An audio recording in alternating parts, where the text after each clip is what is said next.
Olá, hoje é 15 de novembro de 2024, está no ar o Bate-Debate. Eu sou Freitas Júnior. Eu sou Alfredo Marques. E vamos aos destaques da edição de hoje. Rasteira Grande. PSB retira candidatura, apoia a candidatura de Antônio Brito e anuncia Hugo Mota para a presidência da Câmara dos Deputados. E Bolsonaro chama o jihadista que explodiu as bombas em Brasília de maluco e pede a pacificação. E logo mais, entrevista bombástica com Joaquim de Carvalho. Não perca. Este e outros assuntos no seu Bate-Debate no instantinho só.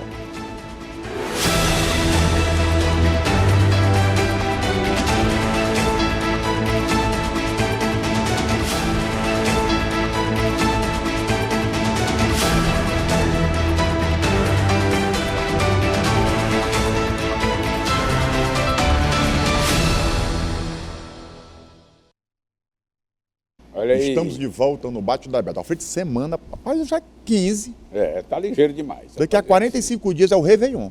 Olha aí. Né? Tomar todas no Réveillon. Vai tomar todas? Não vou nem respirar. Aí voltou a beber, tu não tinha parado? Que a Sônia Não, me eu disse? parei de beber porque era tanta mazela, meu irmão, que é um negócio doido e eu tava tomando os psicotrópicos misturado com uísque, tu fica doido, doido total. Aí não tinha condição. Outra coisa, você vê, feriado, nós estamos aqui no batente. Aliás, e um feriado desprezível. Proclamação da República, meu Eu irmão, acho também, vou te devia ter contar feriado, uma não. besteira só. Nenhum brasileiro dá bola para a República, quem dirá a gente comemorar isso.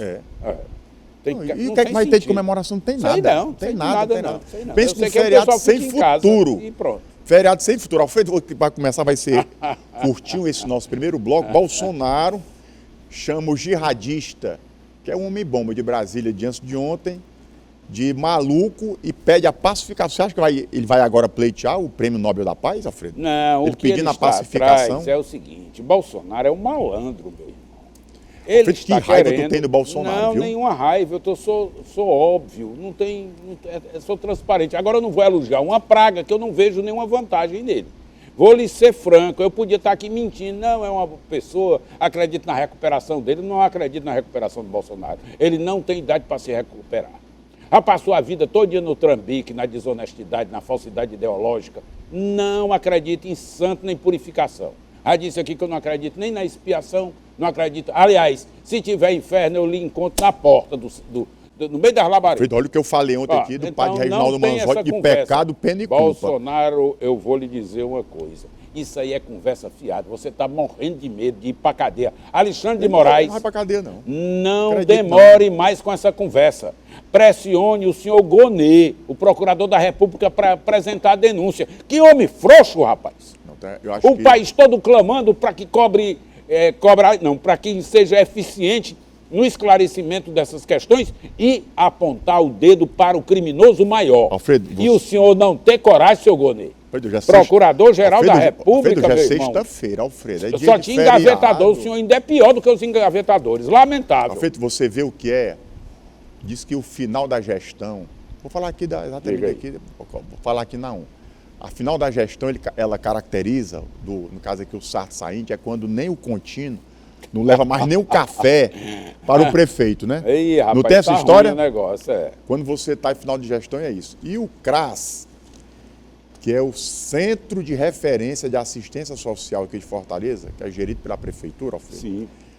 está numa situação de depredação e falta de profissionais para trabalhar. Grave. É o retrato da gestão melancólica que foi esse final do Sarto. Salvo exceções, aqui, vou não citar aqui, Alfredo. horroroso. Sabe quem são as duas melhores pessoas da gestão do Sarto? Diga aí. Vou dizer aqui. Samuel Dias, acho que é da infraestrutura, e Carlos Klebe da Habitafor. Esses dois foi o que deram show na gestão. Rapaz, eu acho que o irmão dele, irmão do Sarto, na cultura, É o Pídio, né? É o Pídio Nogueira, foi É bom também? Eu não olhei. Cara, vou lhe dizer o seguinte, Freitas Júnior, nunca ninguém da esquerda me deu um bombom. E Um tu, bombom, sendo um esquerdista pirulito. daquele... Um pirulito. Eu apoio Então, o bota Lula, aí eu o sou Pídio capaz de me Nogueira agarrar aí. com um no meio da rua. Entendeu? Para defender o que eu penso. Nunca recebi uma caixa de fósforo, um bombom. Nem do da época PT. da Maria Luísa, Alfredo, nem Que Luiziane. nada, nunca, de ninguém. Aí o que é que acontece? Uma ideia da gente, uma ideia simplória, como milhares que a gente já teve na vida, chega lá e propõe criar um bloco em homenagem ao Belchior. Quem abraça a ideia? O irmão do prefeito, secretário de Cultura. Cara, o bloco esse ano Eu Não Morro foi um momento de êxtase da cultura do Estado. Tantas e tantas pessoas acorreram e deram apoio e incentivaram e continuam fazendo isso. Uma delas, a filha do Belchior, cantando músicas do Belchior em ritmo de carnaval, uma coisa espetacular. Deixa eu só ler aqui a situação que eu falei. Então, entrevistamos ela aqui no programa. Eu vou retificar. Olha aqui, o CRAS é a porta de entrada da assistência social da rede pública, com sedes localizadas prioritariamente em áreas de maior vulnerabilidade social e destinada a pessoas em situações de grave desproteção. Pessoas com deficiências, idosos, crianças são retirados do trabalho infantil, entre outros. Os centros possibilitam o acesso da população aos serviços e benefícios do projeto social. Cada CRAS deve ofertar o serviço de proteção ao atendimento integral à família, que é o PAIF, e o serviço de convivência e fortalecimento de vínculos, o SCFV. Você vê a importância de um serviço do CRAS e não está prestando assistência. É verdade. As pessoas ficam absolutamente desamparadas. Isso é um retrato. Toda a gestão diz que nas cidades do interior do Ceará, o prefeito, que não conseguiu se reeleger ou fazer o seu sucessor, Alfredo, diz que é do mesmo jeito. Diz que já tem cidade do interior do Ceará, os lixos acumulando na rua.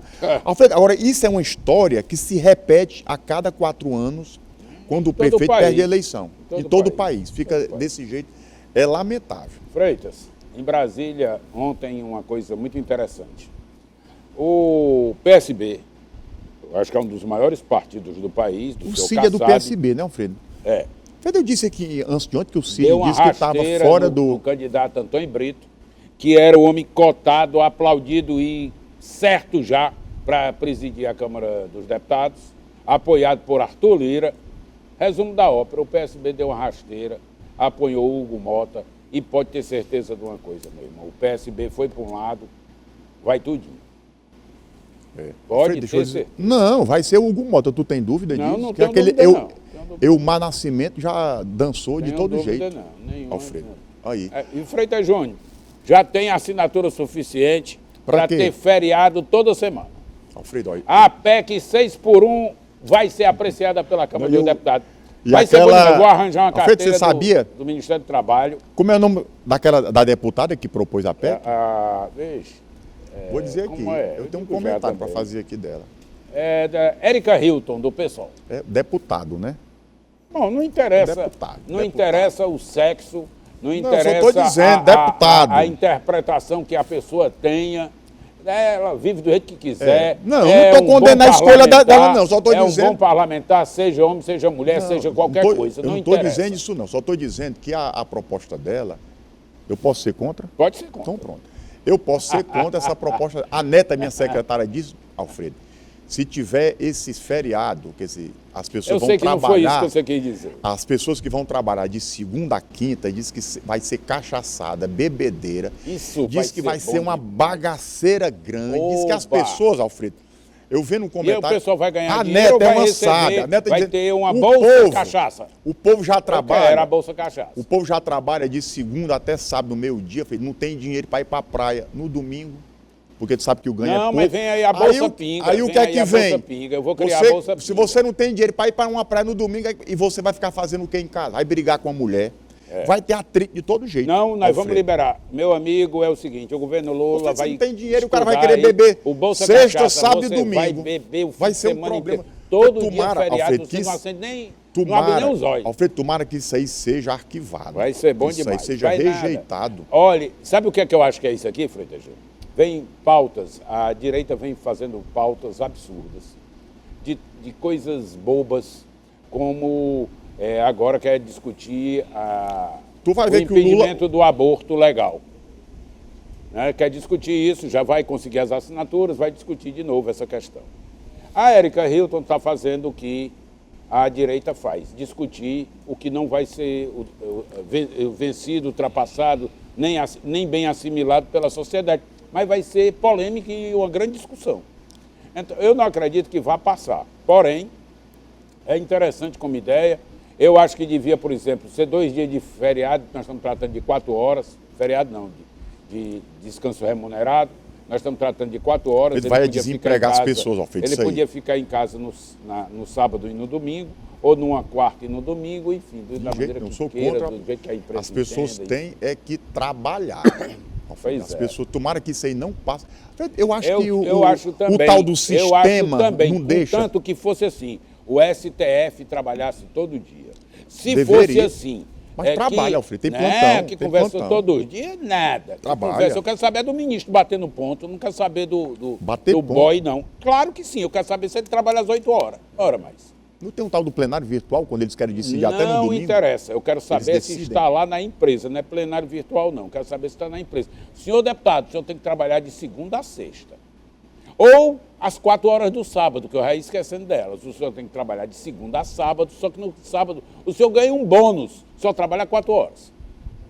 Entendeu? Quando é para todo mundo é legal, agora só para o miserável não dá certo. Tá? Todos os juízes, Sim. Todos os desembargadores, todos os representantes do Ministério Público batendo o ponto. Aí sim. Não, só quem bate ponto é peão. Pois é. O chefe não bate ponto. Então pronto, não Alfredo, pode exigir para uns e não exigir para outros. Mas eu sou contra isso aí, tomara que isso não passe. Alfredo, hoje também é aniversário da minha amiga, esposa do Fábio Félix, Gloriane Vasconcelos. Fica um abraço para a Glória. É festa para todo lado. É festa demais esse final. Vai fazer o que esse final de semana, Alfredo? Eu? Sim. Rapaz, não tem plano não sei não pensei em nada não. Tu não tem nada não? Nem uma birita por aí? Não, birita a gente resolve. Você topa tomar uma? Não, amanhã eu vou ao churrasco da Vládia Fontinelli, patrocinado pela Cláudia Magela. Vixe, que o negócio vai ser chique. É hora se eu vou perder isso aí. Aliás, Alfredo, está terminando esse nosso aqui primeiro bloco do Bate-Debate e há pedidos, devido a entrevista maravilhosa com Joaquim de Carvalho, que é editor da sucursal do site Brasil 247 em Brasília. Nós vamos reprisar, Alfredo, o povo gostou e pediu, viu? Como trabalhamos de acordo com o que solicita o nosso Ibope, nós vamos agora, no próximo bloco, reprisar a entrevista com Joaquim de Carvalho e ter um excelente final de semana.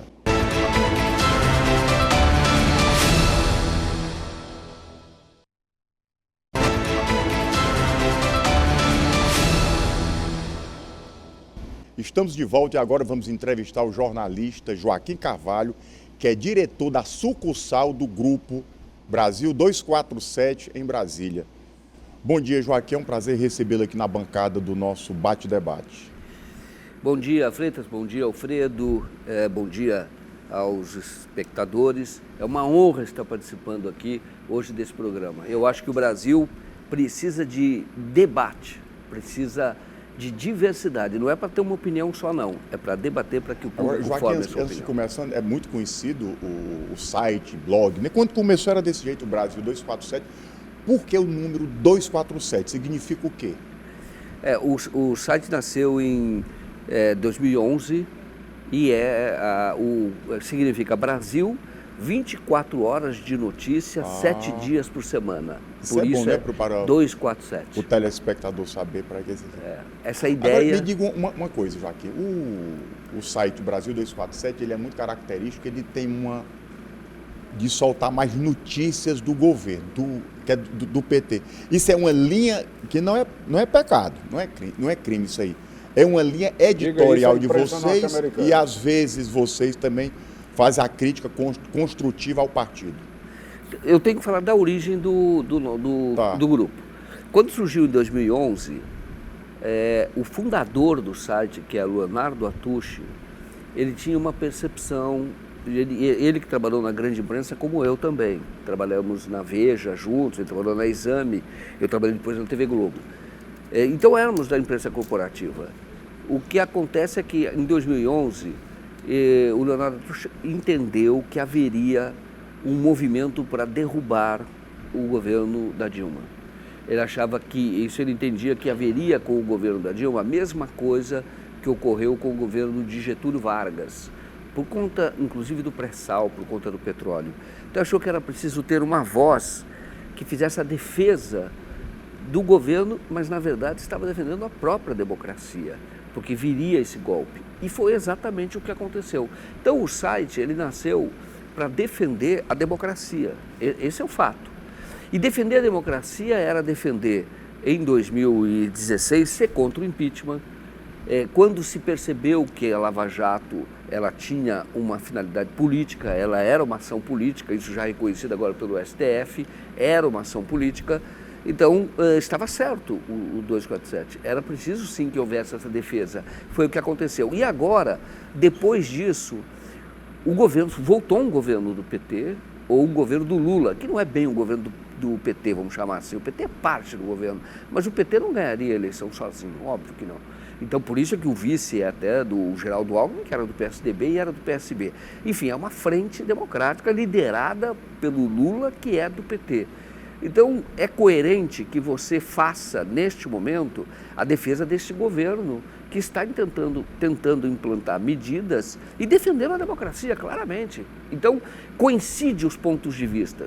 Quando não coincide, existe crítica. Por exemplo, eu tive crítica forte agora, eu cobri e tive críticas, por exemplo, dessas negociações do ajuste fiscal. Exatamente. É uma divergência. Então, existe divergência. Assim, o site, ele faz a defesa da democracia, faz a defesa Alfredo do aqui governo. defende que não tenha corte, né, Alfredo? Alfredo quer que... Não, eu não quero que tenha corte, não. Para pobre, não. Eu quero que tenha corte para rico. Mas eu quero tratar de outro assunto. E eu vou aqui fazer aqui também um processo revolucionário aqui no programa e estabelecer uma coisa inédita, pelo menos para o nosso público aqui. Antes Joaquim de Carvalho. De fazer aqui, queria agradecer aqui o Joaquim, que ele está usando, estou vendo aqui, uma bolsa do nosso Expedito Celeiro, rapaz. Isso é prestigiando aqui a nossa terra. O nosso mestre da cultura, das artes lá de Nova Olinda, que é do interior do estado do Ceará. Sim, bonita bolsa. Essa não, sua, ele é ótimo, o Expedito Celeiro, sou um grande admirador.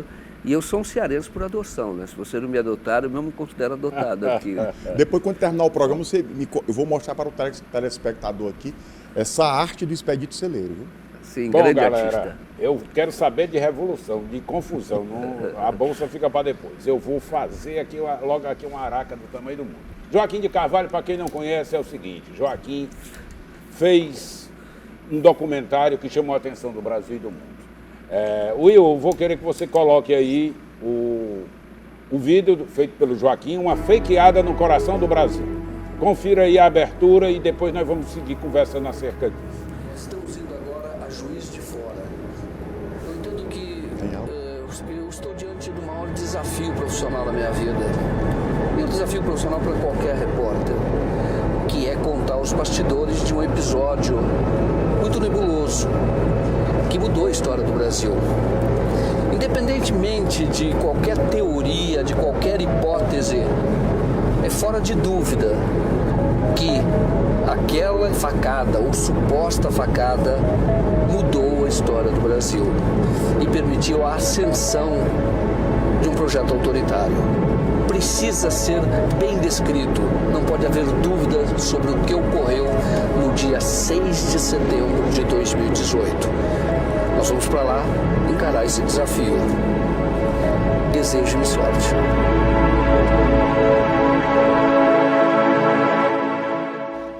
Bom, o vídeo, para quem não conhece, vai continuar passando aqui na tela, aqui atrás do Joaquim, e dando oportunidade aí para a gente trocar ideias, enfim. Procure, na internet existe, houve uma censura, mas como eu consegui ver, certamente você vai encontrá-lo também. Vou fazer aqui uma provocação. Anteontem, à noite, na quarta-feira à noite, um maluco, eu digo maluco porque não é normal, o cara suicidou na sequência. Colocou uma bomba no anexo 4 da Câmara dos Deputados, por pouco não pega o carro da Daiane e do Capitão Wagner, tá certo? E do anexo 4. Mesmo andando, não dá 100 passos para o STF, é muito próximo do estacionamento do anexo 4 para lá. E esse maluco saiu andando em direção ao STF. Foi um maluco terrorista, né? Esse senhor, terrorista. Terrorista. Esse senhor, terrorista, que já tinha explodido uma bomba antes, saiu em direção ao STF. Chegando lá, vai a estátua Têmis, a deusa da justiça, e lá tenta se aproximar para colocar uma bomba nela. Não consegue, chega os guardas do STF, e ele começa a soltar rojões em direção aos policiais. E, por último, suicida. Ele se deita em cima das bombas e acende. Tipo um jihadista Um islâmico. jihadista islâmico pior. Mas será o feito que eles pensavam que ia receber aquelas 79 virgens? Bom, eu Na não sei promessa quantas dos virgens, eu não jihadistas, sei né, quando quantas morre. virgens o Bolsonaro está prometendo. Mas o Bolsonaro estimulou isso de longas datas. Alfredo, eu não vi Pois é, ele é um crápula. Eu estou dando aqui o adjetivo mais perfeito que possa existir. E o STF vai consentir que outros malucos iguais a esse emparedem a democracia, porque ele visitou o STF dias antes e disse, olha, está aqui a galinha, deixaram a galinha entrar, a raposa entrar no galinheiro. Ele avisou, mandou um recado para a Polícia Federal, incompetente, não fez nada. Daí o doido vai e solta uma bomba. Joaquim, seu vídeo foi preciso, conta uma história que o Brasil não contou. Esse filme, esse documentário que nós estamos vendo, conta uma história que o Brasil não contou, e fora essa sua primeira iniciativa, várias outras aconteceram.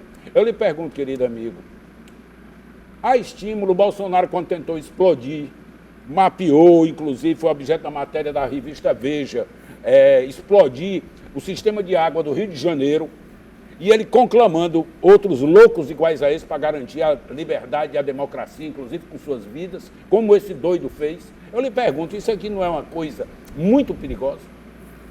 É perigosa e é preciso fazer um registro. Depois do Bolsonaro, a violência passou a fazer parte da nossa rotina política. Mas não foi o nós contra eles, não, que o Lula pregou, que isso aí gerou essa rispidez entre a direita e a esquerda? Sim, mas isso na verdade, tem uma origem ideológica, claro, mas também na ciência política. É reconhecido, pelo menos numa visão da política ou da ciência política marxista, que existe uma luta de classes. Existem aqueles que são os donos do meio de produção, existem aqueles que vendem a sua força de trabalho para produzir riqueza. Os dois são importantes, porque os dois geram riqueza. Então, quando o Lula, que é um líder sindical, que é um líder dos trabalhadores, quando ele dizia nós contra eles, ele estava fazendo uma referência ao que a ciência política Mas isso não avançou o nós contra eles na parte da rivalidade? Ele não foi além daquele nós contra eles, da briga de classe?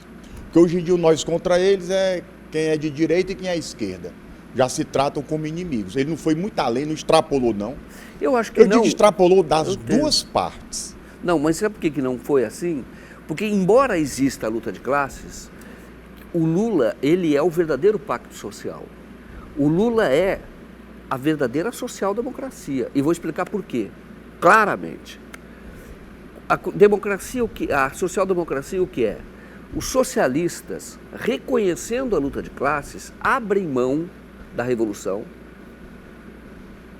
e com uma conciliação com os donos de meio de produção. Isto é, vamos continuar convivendo, só que vocês vão ter que pagar melhor, vai ter direito, vai ter bem-estar social. E como é que o Lula fez isso? E no caso do capital diz, olha, eu concedo isso, agora não tem revolução, está tudo certo. Foi assim que nasceu na Alemanha, é desse jeito. E aí o que o Lula fez quando assume a presidência? Ele é o próprio pacto social, ele é a própria social-democracia. Quem era o vice dele? É como ele fala, o Lula não é mais uma pessoa, é uma ideia. É uma ele ideia. Não falou isso, que é uma ideia? Veja bem, quem era o vice? O vice era o José Alencar. E o José Alencar era um dos homens mais ricos do Brasil, mais revolucionário que o Lula. O Lula conta uma história de que um dia ele estava conversando com o Olavo Setúbal, isso eu ouvi do próprio Lula.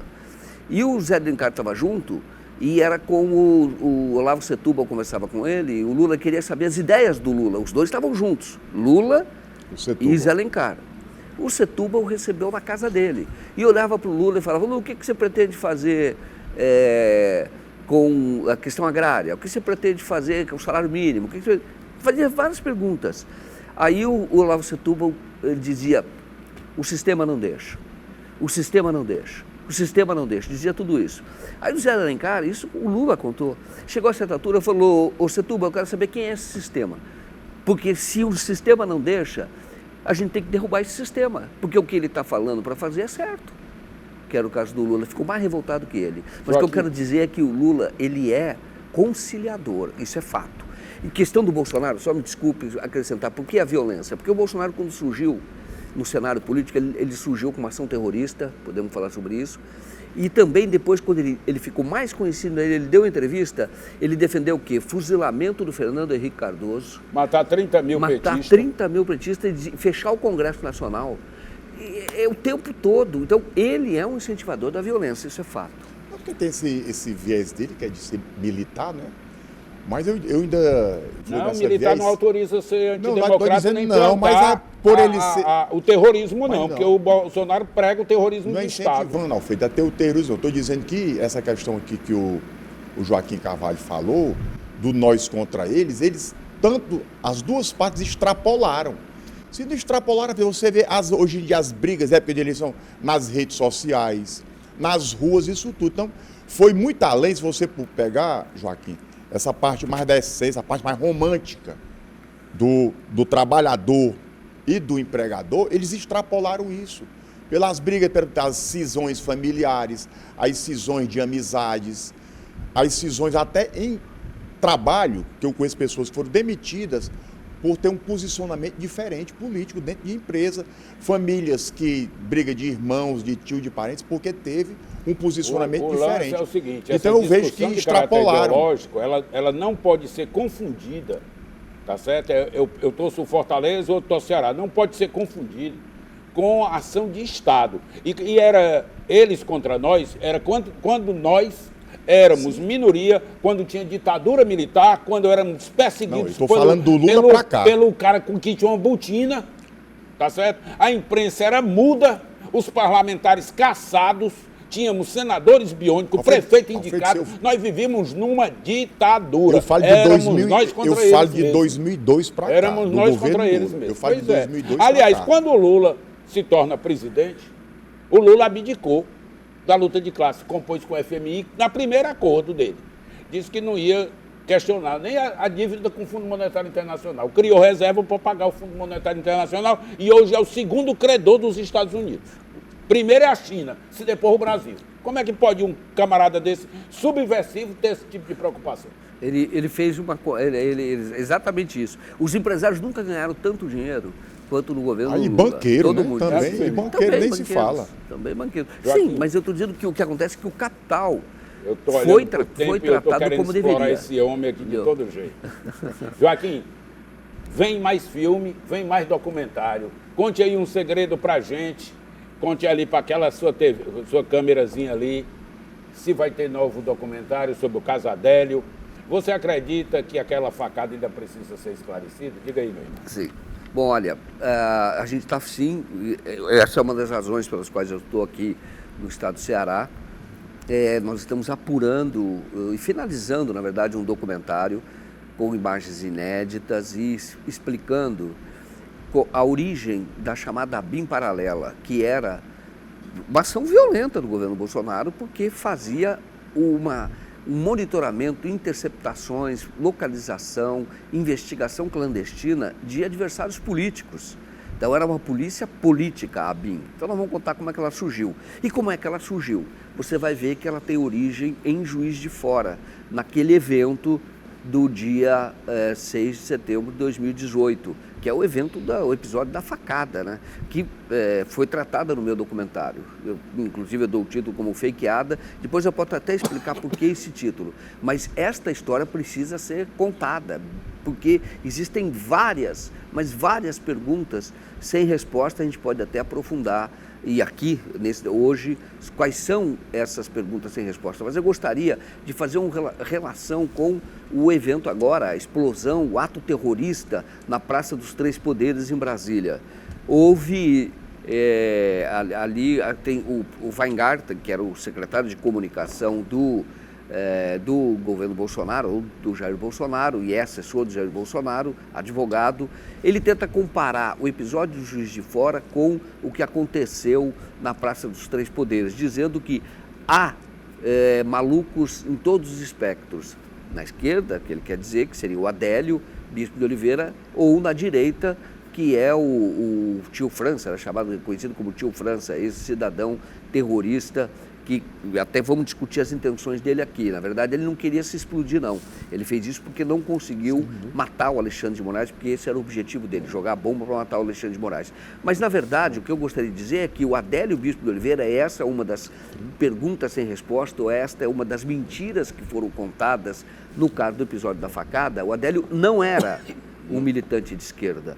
O Adélio tinha sido filiado ao PSOL, mas o Adélio estava militando com o PSD, PSDB, e defendia nas redes sociais as bandeiras bolsonaristas. Ele defendia, por exemplo, a redução da maioridade penal, atacou o presidente do Senado na época, o Renan Calheiros, porque o Renan Calheiros não quis votar no Senado um projeto que tinha sido aprovado na Câmara, que tinha entre os seus autores o Jair Bolsonaro, que é o da redução da maioridade penal. Portanto, o Adélio efetivamente não era um militante de esquerda, e isso eu conto nesse documentário que nós fizemos, o primeiro, e vamos de novo abordar este assunto neste outro, que é a origem da ABIN paralela, mas porque mentiras foram contadas. E aquilo foi uma fraude histórica, inclusive com pessoas pagaram por isso sem dever nada. Eram pessoas que se manifestaram em rede social, pessoas que foram atacadas, acusadas de envolvimento no caso, porque eram de esquerda. Por exemplo, o deputado Jean Willis, que teve que deixar o Brasil, viveu no exterior, abriu mão do seu mandato por conta das ameaças que sofria. Então, aqui, se eu for falar então de ação violenta, casos claros, então você teve o caso de Foz do Iguaçu, aquele militante do PT morto, você teve a Marielle, que também é de esquerda, foi morta, e você tem, no caso do Adélio, o Adélio não era um militante de esquerda, e aquilo é uma ação violenta, atiraram, e eu estava dentro do ônibus, naquele ônibus, eu estava dentro do ônibus, o tiro foi uma poltrona atrás de mim, pegou debaixo da poltrona do filho do Mino Carta, o Jean de Carta, e pegou ali embaixo, foi terrível aquilo, também atiraram, eu estava lá, então eu digo para você que, infelizmente, o Jair Bolsonaro, isso nós temos que dar nome aos bois, dizer quem é o responsável por isso. O Jair Bolsonaro é, em grande parte, responsável. É claro que o que ele fala encontra eco no setor da sociedade, porque tem muita gente que acha que é preciso destruir a política, que ninguém presta, ele acha isso. E isso está colocando em risco a vida de muita gente, porque o que aconteceu ontem na Praça dos Três Poderes poderia vitimar muito mais pessoas, porque o objetivo do terrorista era entrar no STF, explodir ali dentro. Ele não conseguiu. Não era fazer graça. Agora, deixa eu dizer uma coisa. Sobre o atentado, o ministro Alexandre de Moraes, ontem, falou o seguinte, é que as explosões do STF não são fatos isolados e que a anistia pelo 8 de janeiro é impunidade para o criminoso. Eu tenho um comentário aqui. Quem disse? Alexandre de Moraes, falou isso ontem. Eu digo uma coisa, naquele 8 de janeiro, o Alfredo fala muito aqui em golpe de Estado. Para mim, eram baderneiros, que golpe de Estado, sem exército, sem a surpresa, para mim não tem.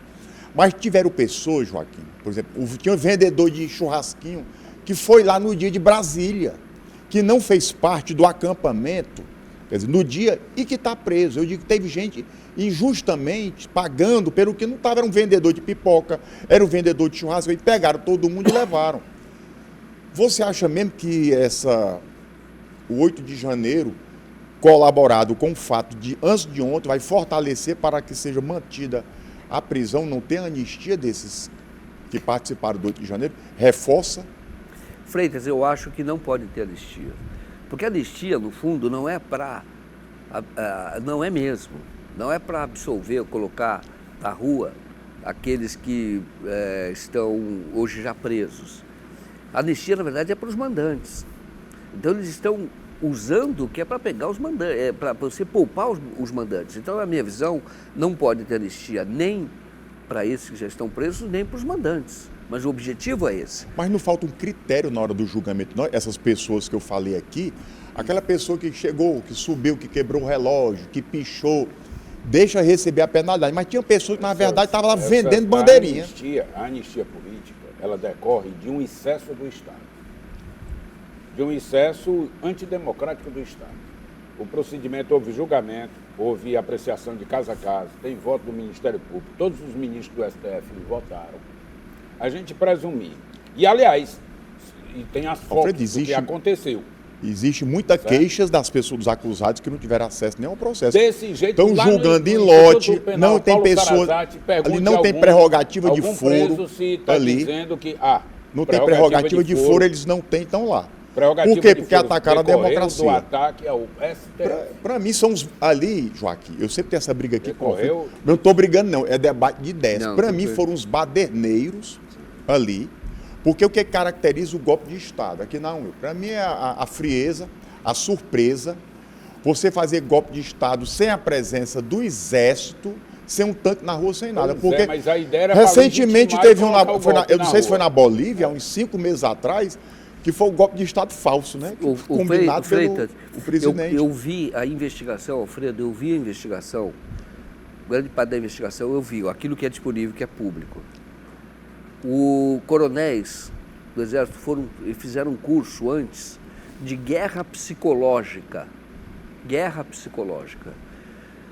Qual era a ideia ali? O que está ficando claro? Agora foram recuperadas mensagens no celular do coronel Cid. Você tinha uma... Mauro Cid, né? O Mauro Cid. Você tinha o seguinte, tinham sido feito um levantamento do tipo de arma, quem eram os seguranças do Bolsonaro e do Alexandre de Moraes, porque eles já estavam preparados para um confronto. O que estava ocorrendo naquele dia? Essas pessoas, elas foram alvos de uma guerra psicológica, do ódio. Por isso que elas foram na Praça dos Três Poderes, porque ali era o início do caos. Se geraria uma baderna, porque no mesmo dia, lembre-se, no mesmo dia, derrubaram antenas de eletricidade, eram para derrubar torres de eletricidade, era para derrubar no país, deixar o país no escuro. Foi desorganizado, o plano não era organizado, porque você começa assim, aí quem é que iria resolver isso? O Exército. Então, quer dizer, esse era o objetivo. Mas se o Exército nunca... E aí quem assumia o comando era o Se o alto comando nunca aceitou isso do Bolsonaro, alto comando. Disse que teve as consultas anteriores e fala até que os generais se acovardaram. Isso, não houve unanimidade. Não houve. Teve gente, mas porque o comandante do Exército, Freire Gomes, se opôs. E o da Aeronáutica também, o do Marinha aceitou. Ele até disse, olha, eu não vou trocar 20 dias de glória por 20 anos de aborrecimento. Ele percebeu, ele falou que não faz sentido. O ministro da Defesa viajou para os Estados Unidos, cumprindo uma missão do Bolsonaro, que era para tentar convencer os militares dos Estados Unidos a apoiar o golpe no Brasil. O Bolsonaro falou com o Joe Biden, que queria o apoio para um golpe. O Joe Biden vazou essa conversa. Logo o Biden, né? Não, mas eu estou dizendo que o Bolsonaro trabalhou para isso. Lula, Efetivamente ele trabalhou para isso. E o golpe ele tem que ser punido pelo seguinte, porque se o golpe é dado, você não tem mais como punir. Então, quando você teve o golpe em curso, então aqueles que participaram disso precisam ser responsabilizados. O que eu digo é que está demorando muito para os mandantes, aqueles que eram beneficiários da baderna. Eu ainda vejo isso muito como os baderneiros. Vamos ver uma coisa aqui. Hoje em dia, você que está ali presente, né, no eixo Brasília, São Paulo, Rio de Janeiro, o sul da política, você não acha que hoje em dia a esquerda, elas dão um tamanho, uma dimensão maior do que o Bolsonaro merece, não? Eu votei no Bolsonaro, hoje em dia eu nem o encaro como líder e nem o tamanho que ele é na verdade. Não é a esquerda que pinta aquela coisa maior do que ele é, não? Eu não sei se é a esquerda, mas eu vou concordar com você. O bolsonarismo não é essa força que se fala. Não. Não é. Prova disso foi em São Paulo a ascensão do Pablo Marçal. Sim. Que o candidato do Bolsonaro era o Ricardo Nunes. E o Pablo Marçal quase vai para o segundo turno. Por quê? Porque foi um movimento espontâneo. Eu entendo que muitas pessoas elas querem uma proposta de direita e muitas pessoas, elas agem pelo antipetismo. Antipetismo.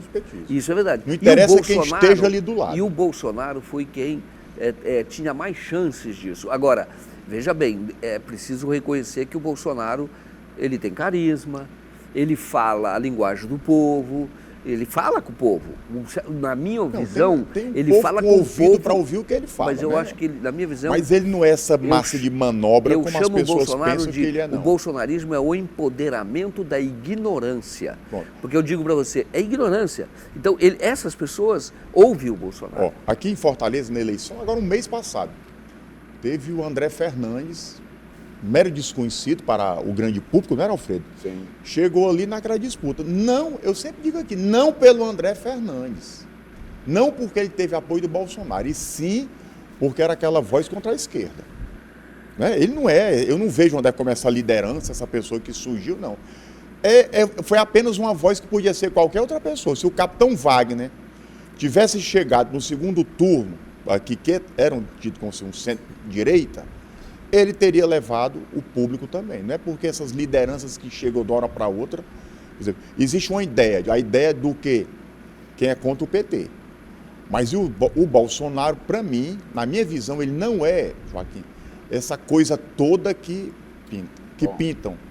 Principalmente a esquerda. Nós já estamos na reta final do programa, aí eu queria que você... Dá até pergunta só, Alfredo, aqui ainda. Eu queria que você se reportasse ao encerrar, faça o seu encerramento, sobre o novo trabalho que você está fazendo, e eu queria fazer aqui um questionamento e deixar aqui uma pulga atrás da orelha da nossa grandiosa audiência. Queria uma informação sua. É verdade que na faca que entrou na barriga do Bolsonaro, ou supostamente na peixeira, que aqui o cearense usa peixeira, o nordestino usa peixeira, entrou no bucho do Bolsonaro, eu lhe pergunto, por que é que não tinha o DNA dele? DNA não, as digitais, perdoe. Quase que a facada foi falsa mesmo. Eu quero saber o porquê. Eu quero saber o porquê. Olha, tem muita coisa que não cola nessa história. O Joaquim sabe mais do que nós todos juntos. Olha, eu vou dizer uma coisa para você. Não tem uma imagem da faca entrando. Tinha drone em cima. Poderia ter. Então foi simulado aquelas as cirurgias no hospital de Juiz de Fora, as cicatrizes. Quantas vezes ele voltou para ser internado porque ele teve, como é que chama-se, quando cola as... Não vou dizer cola as tripas, né? Teve aquela aderência que ele voltou para o hospital, Alfredo. Eu vou dizer uma coisa. Dizer que não foi... O Freitas, você sabia que ele tinha um problema no abdômen, né? Não Tanto, sabia. Não, tá no documentário. 3 meses antes, ele foi no encontro de evangélicos, os Gideões, lá em Santa Catarina. O pastor que presidia lá o culto enorme, que diz, olha, quem é que tem problema no abdômen, por favor, se levante para orarmos. Aí o Bolsonaro levanta. O primeiro a levantar. Ele levanta. Aí a Michele, tem essa imagem do documentário. A Michele e um outro pastor fazem exatamente a oração em cima do local onde houve o ataque ali do episódio da facada. Fazem a oração. Eles dizem isso. E ele interrompeu a campanha dele 2 vezes por problema do abdômen. Ele tinha um problema no abdômen. Fato. Aqui, infelizmente, o nosso tempo terminou. E tem novo documentário? Vai ter o novo documentário e vamos dar respostas importantes esse documentário para poder... Importantes. Olha, eu digo para você, infelizmente a imprensa corporativa não cobre esse caso. Nós estamos cobrindo, vamos fazer esse trabalho, não vamos ficar nesse outro documentário não, do próximo. A gente vai continuar nesse trabalho porque a sociedade programa merece. Passa em Brasília. Natal. Tá certo? Passa em Natal, passa em Roraima e Rio Branco, no Acre. Tá terminando aqui, já que eu queria essa sua bolsa para mostrar para o telespectador. Deixe, olha aí. Prestigiar lá. Esse aqui, olha, esse é um grande expedito celeiro. Mostra aqui, expedito celeiro. Não, prestigiar um artista da terra, não é isso? Ele é ótimo. Olha aqui, ó, que obra linda. Pode comprar um expedito celeiro. Santana do Cariri, Nova Olinda, vizinha a terra dos meus avós. Nova Olinda, você assiste o documentário na internet, bonito, procure Uma Fakeada no Coração do Brasil e tem muita coisa. Isso. Joaquim de Carvalho, você encontra tudo. Tá certo. Obrigado, Joaquim. Eu que agradeço. Olha, parabéns. Olha, um agradecimento que eu faço ao Estado do Ceará. Tem grandes valores aqui, mas o Cariri especialmente é algo assim admirável, a explosão de arte que tem ali, inclusive o Expedito Celeiro, mas tem na música, tem no cinema, tem todo. Eu acho que a parte mais bonita é a que está dentro, cheio de euro e dólar. Aqui queria agradecer aqui a sua presença no nosso programa é sinal de prestígio, tanto para a gente, para os nossos telespectadores. Teremos agora a reprise às 20 horas e tenha um excelente final de semana e um bom dia.